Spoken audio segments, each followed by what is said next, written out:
في قول النبي عليه الصلاة والسلام أبغض الناس إلى الله ثلاثة لهموك الزياتر كخوار رقي ليانا سيكسن يكم ملحد في الحرم أويك لحق لا ددا لشوير لحرم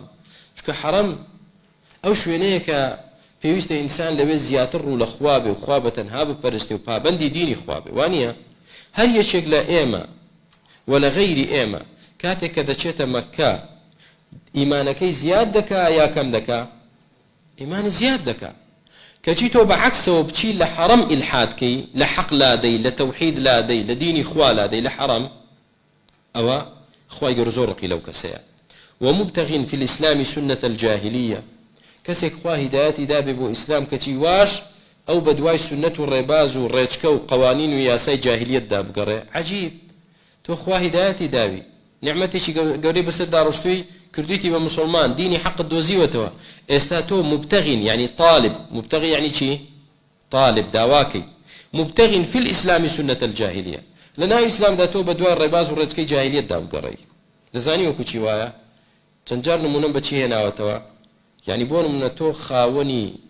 راقي ترين وقورترين مطعميت خوشترين مطعم لبردستي خوته وهي خوت همو خوارنا كان لبردسته استا كسيك بيبيت بلا لفلان زبلدانا دلين يعني باشروي خواردني زور خوشي ليه چون بچين اتوا براز ده والله بابروي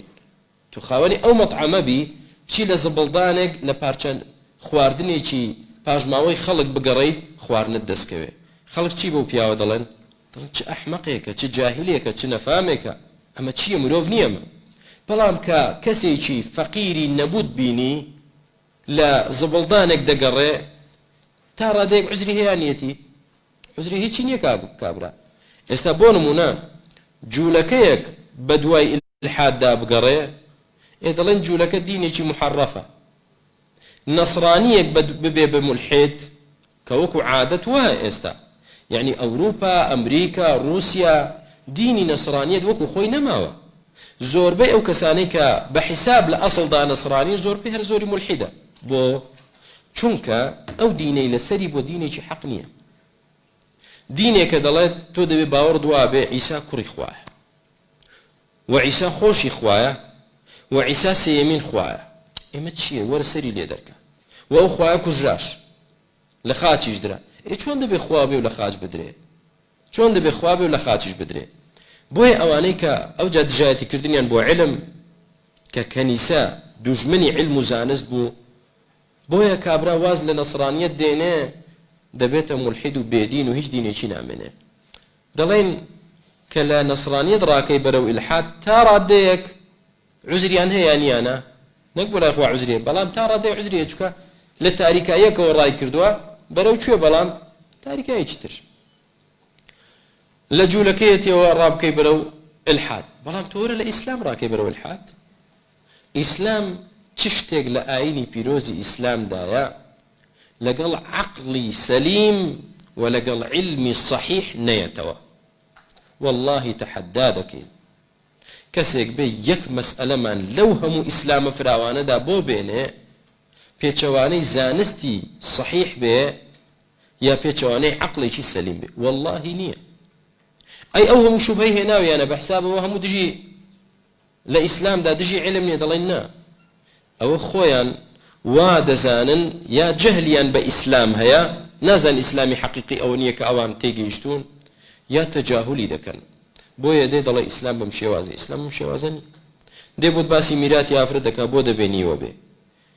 بڵێ ڕێم دەبا بۆ دڕوند کەمەوە کە ڕوند کردەوە ئەوجا عەظەمەت و گەورەی ئیسلامت بۆ دەردەکەوێت بۆچی وای کردو ئیسلام بۆچی لە ئیسلام فڵان شتە وایە بۆچی تەلاق بەدەستی پیاوە بەدەست ئافرەت نییە مەثەڵەن کە دەی بۆی ڕوون دەکەیتەوە تەبعی ئینسان و تەبعی پیا و تەبیعەتی ژن تێگەیشتی کۆمەڵی حەقایقی ئەوجا دەڵێ سوبحان الله دینێکی مەزنە کەواتە ڕاکردن لە ئیسلامدا بۆ سنەتی جاهلی لای خوا ئەو کەسە چییە ئەبغەض الناس خوا زۆر ڕقی لێیەتی چونکە تۆ لەسەر دینێکی حەقیت خەلەلی تێدا نییە ئێستا تۆ بە دوای جاهلیەتدا دەگەڕی تۆ لە ناو مەطعەمێکی خۆشترین خواردنی تێدایە تۆ دەچی لە زبڵدانێک دەگەڕی ئێستا ئەمە دووەم کەس یەکەم کەس کە خوا ڕقی لێیەتی زۆر کێیە ملحد في الحرم يعني شي ملحد في الحرام كلمة إلحادك لحق لا دي لحرام كحرام شويني أوي إنسان برو حق بري نقل حق لا يبدأ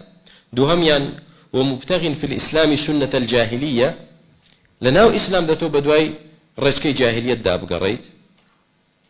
كوملا يعني خوارن لبردستي خوتا بدواي چی داب قري كهربات بيبي كجين تو بدواي فانوزك داب قري بدواي مومك داب قري يرون تو كهربات هي قدري كهرباك نزاني والله ديب زين مومك من دزناك هالي كنتو زي الدنيا من برونا توا سهم ينشيا فرموي ومطالب دم امرئ بغير حق ليهريق دمه تو بون من زيد برايتو يكشتوا تو بدوا عمر دا دقري آمو زي زيدا أو بكوجيت أما ليس خواي جورزورك لو كسانه